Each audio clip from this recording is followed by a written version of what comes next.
Yes. Good morning, students. So today we will do the question answer of chapter number first.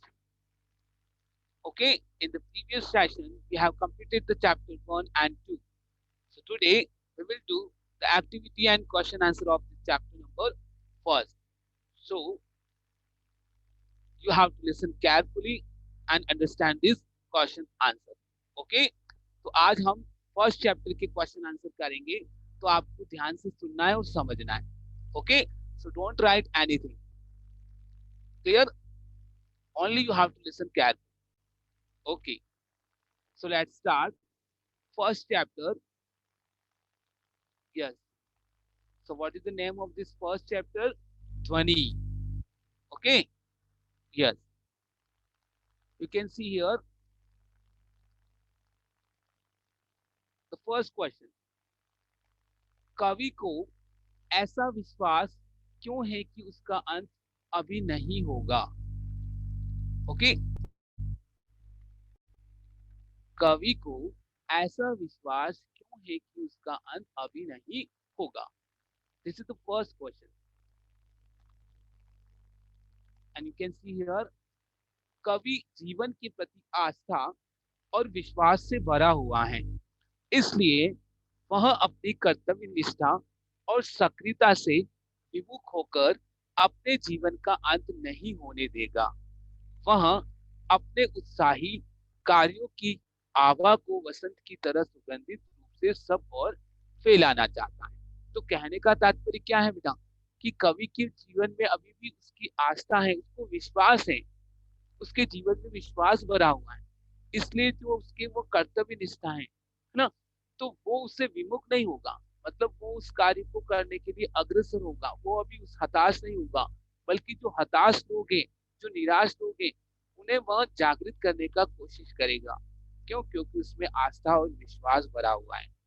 Okay, okay. और अपने जो उत्साही कार्य हैं उससे वह उस बसंत की खुशबू, बसंत की फूलों की तरह सबको सुगंधित करेगा, अर्थात सब में सबको जागृत करेगा. इसलिए कवि ने ऐसा कहा है, या कवि का ऐसा विश्वास है कि उसका अभी अंत नहीं होगा. Got it?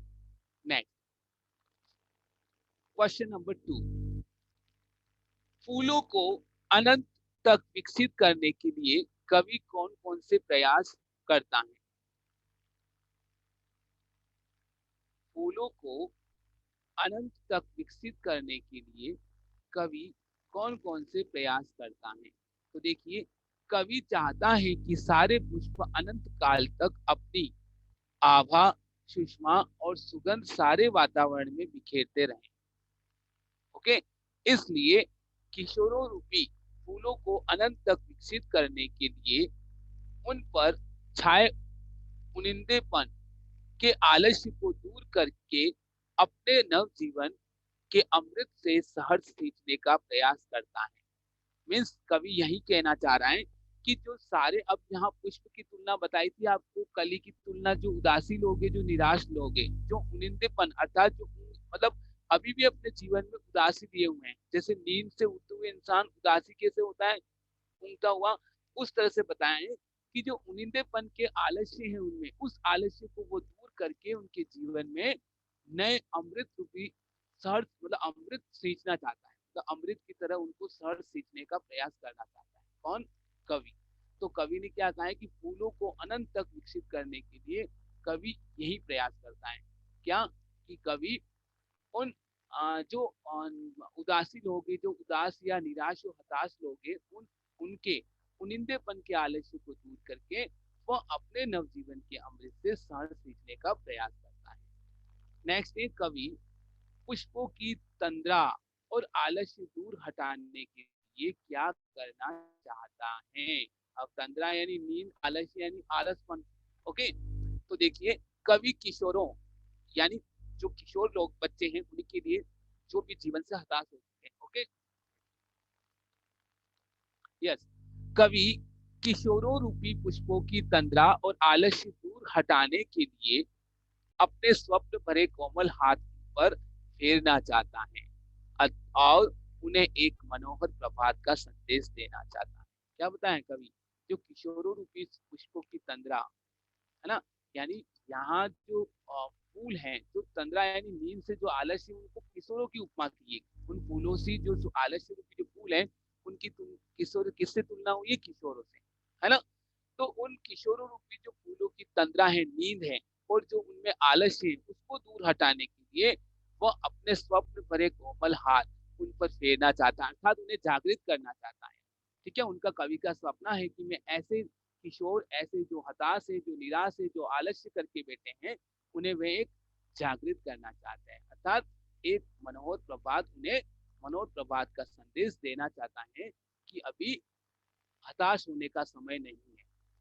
ठीक है, अभी भी उनमें उत्साह है, जोश है, ये बात उन्हें वह बताना चाहता है। नेक्स्ट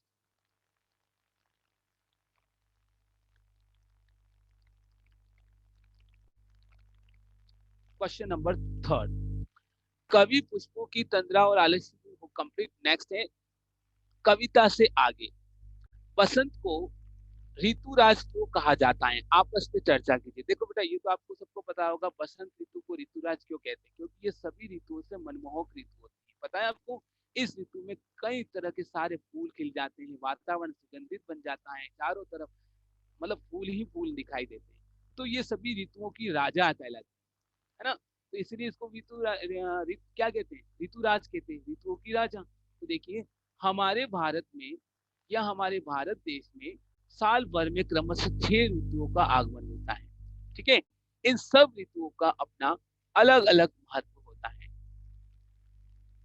इन ऋतुओं में बसंत ऋतु सबसे निराली है। यह हमारे यहाँ ऋतु चक्र के अनुसार मार्च अप्रैल में आती है। इस काल में मौसम सुहावना हो जाता है, न अधिक सर्दी होती है और न अधिक गर्मी। इस ऋतु में पेड़ पौधे जहाँ नए नए पत्ते धारण कर लेते हैं, वहीं चारों ओर फूल खिल जाते हैं।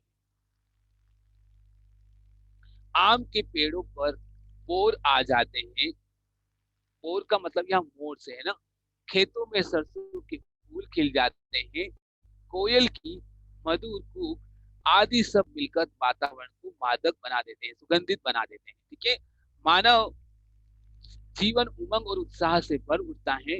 बसंत की इन विशेषताओं के कारण इसे ऋतुराज कहा है। इसलिए बसंत ऋतु सबसे मनमोहक ऋतु होती है। ठीक है, अब देखो, वैसे ऋतु कितनी होती है आपको पता है? मुख्य रूप से ऋतु 3 ही होती है, सर्दी, गर्मी, बरसात। लेकिन 3 ऋतु और हैं, हेमंत, शिशिर और बसंत।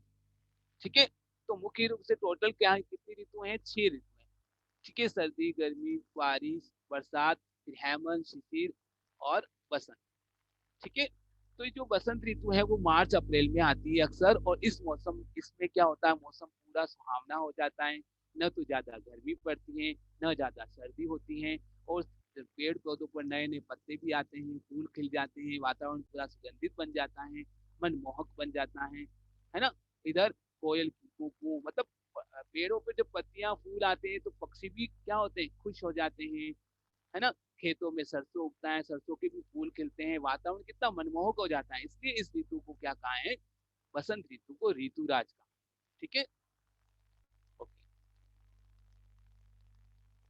नेक्स्ट है,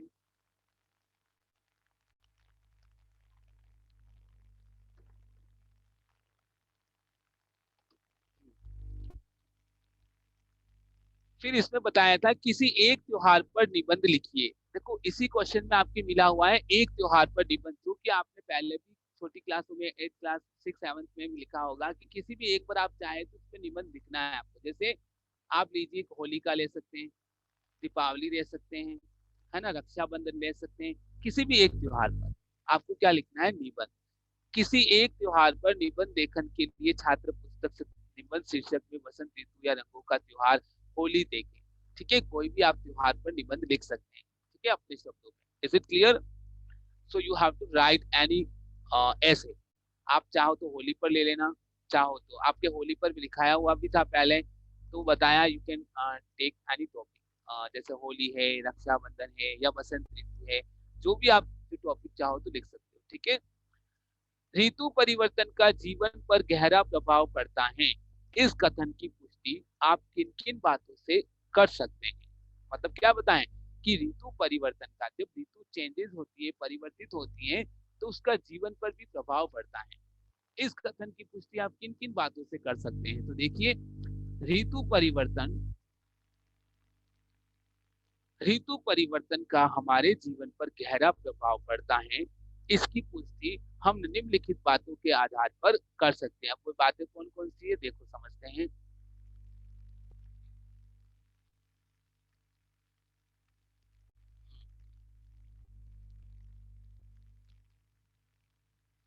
सबसे पहला आता है पहनावा।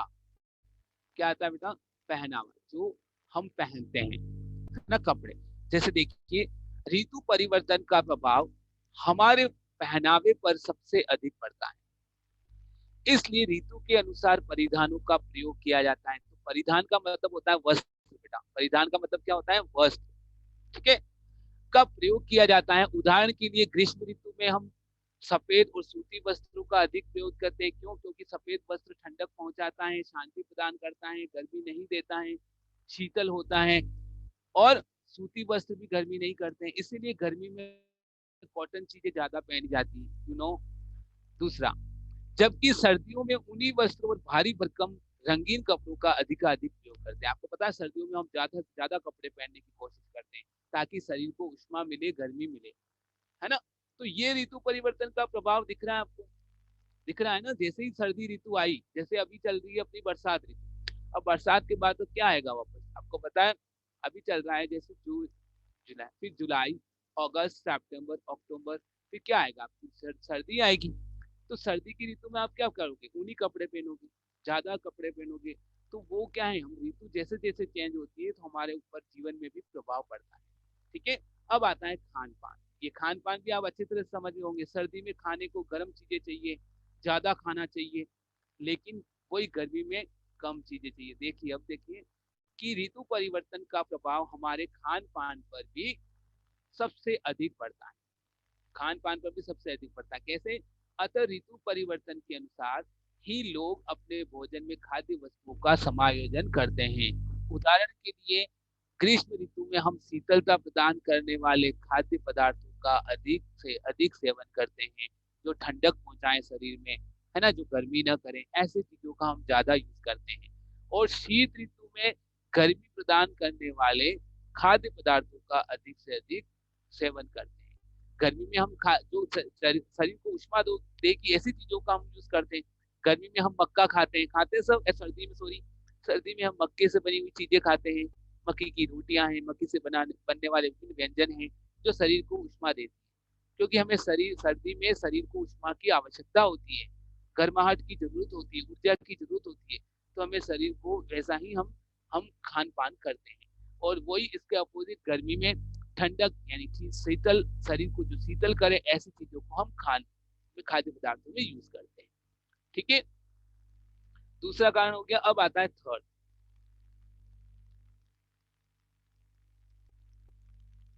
तीज त्योहार। अब देखो, तीज त्योहार क्या है? विभिन्न ऋतुओं के अनुसार उन दिनों में पड़ने वाले त्योहार भी अलग अलग होते हैं। इन पड़ने वाले तीज त्योहारों को ऋतुओं के आधार पर ही मनाया जाता है, इसलिए ऋतु परिवर्तन का जीवन पर गहरा प्रभाव पड़ता है। अब आता है ऋतु परिवर्तन का प्रभाव पड़ने वाला पॉइंट तीसरा, तीज त्योहार। अब आपने देखा होगा, जैसे मार्च महीने में होली आती है, तो मार्च ऋतु के अनुसार आती है वो होली, है ना? क्योंकि आपको पता है, मार्च महीने में होली आती तो अक्सर लोग रंगों से खेलते हैं। आजकल तो कलर वही हो गए, लेकिन पहले से तो नहीं थे, तो लोग फूलों से बनाते थे रंग, तो फूल खिलते उस हिसाब से। तो अलग अलग सीजन के अकॉर्डिंग, अलग अलग ऋतुओं के आधार पर जो त्योहार मनाए जाते हैं, तो इसका भी हमारे जीवन पर प्रभाव पड़ता है।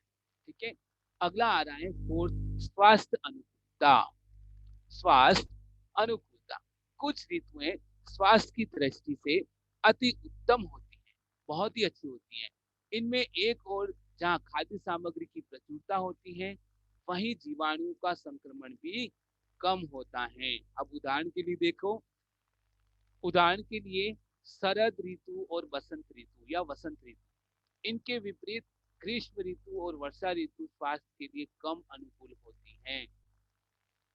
ठीक है, शरद ऋतु और वसंत ऋतु, शरद और वसंत ऋतु तो ठीक है, ये ठीक है, लेकिन इसके विपरीत वर्षा ऋतु में देखो कई विषाणु कई जीवाणु पैदा हो जाते हैं, हर तरफ बारिश होती है, नए नए नए नए जीव नए नए विषाणु नए नए जीवाणु पैदा होते हैं, तो ये भी हमारे जीवन को प्रभावित करती है।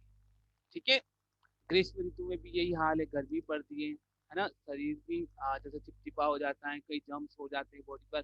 तो अनेक कई तरह से हमें हमारे ये स्वास्थ्य अनुकूलता भी हमारे जीवन को प्रभावित करती है ऋतु के अकॉर्डिंग। ठीक है।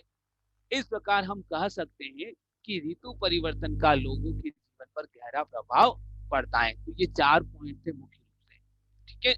ये तो इसके अलावा भी पॉइंट बन सकते हैं, लेकिन ये मुख्यतः 4 बिंदु है, इनको आपको विशेष ध्यान रखना है। ठीक है। अब आता है नेक्स्ट,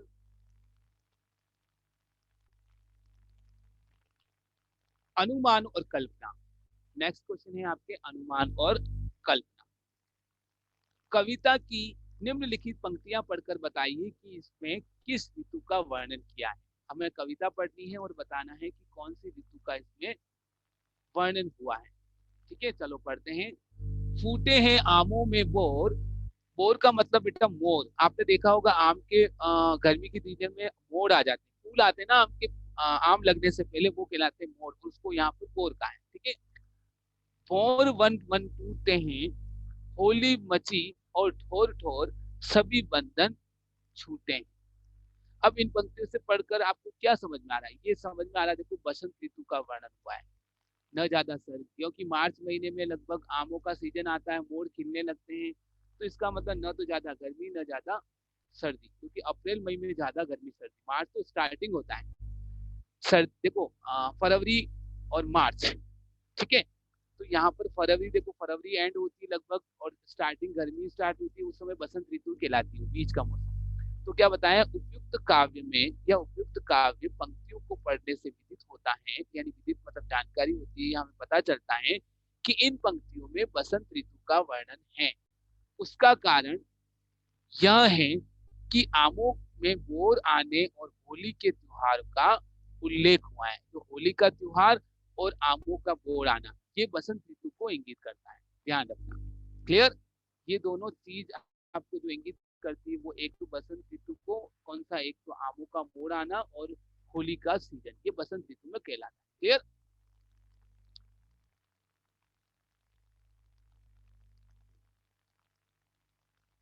अब है नेक्स्ट, स्वप्न भरे कोमल कोमल हाथों को अलसाई कलियों पर फेरते हुए कवि कलियों को प्रभात के आने का संदेश देता है, उन्हें जगाना चाहता है और खुशी खुशी अपने जीवन के अमृत से उन्हें सींच कर हरा भरा करना चाहता है। फूलों फूलों पौधों के लिए आप क्या क्या करना चाहोगे? देखिए, ये फूलों पौधों के लिए हम निम्नलिखित कार्य करना चाहेंगे। क्या करना चाहेंगे? पौधों को अधिक से अधिक पौधों को अधिक से अधिक संख्या में लगाकर उनकी देखभाल कर और सुरक्षा करेंगे। दूसरा, समय समय पर उनमें पानी, खाद, निराई गुड़ाई आदि की व्यवस्था करेंगे। और थर्ड, फूल पौधों को न तोड़ेंगे और न दूसरों को तोड़ने देंगे। और लास्ट में, फूल पौधों को प्यार भरे हाथों से हमेशा स्पर्श करेंगे। क्लियर? तो ये 4 जो चीजें बताई है वो हमें फूल और पौधों के लिए ये निम्नलिखित कार्य करेंगे। कौन कौन से बताए थे? एक तो पौधों को अधिक से अधिक संख्या में लगाएंगे, उनकी देखभाल करेंगे, उनकी सुरक्षा करेंगे और समय समय पर उन्हें पानी, खाद, निराई गुड़ाई भी करेंगे। फिर न तो हम स्वयं तोड़ेंगे और न दूसरों को तोड़ने देंगे, और उन्हें प्यार भरे हाथों से स्पर्श करेंगे। Got it? ओके। सो आज हमने सेकंड क्वेश्चन तक देखा है, कल हम सी से कंटिन्यू करेंगे, उस चैप्टर को एंड करेंगे इस चैप्टर। ओके।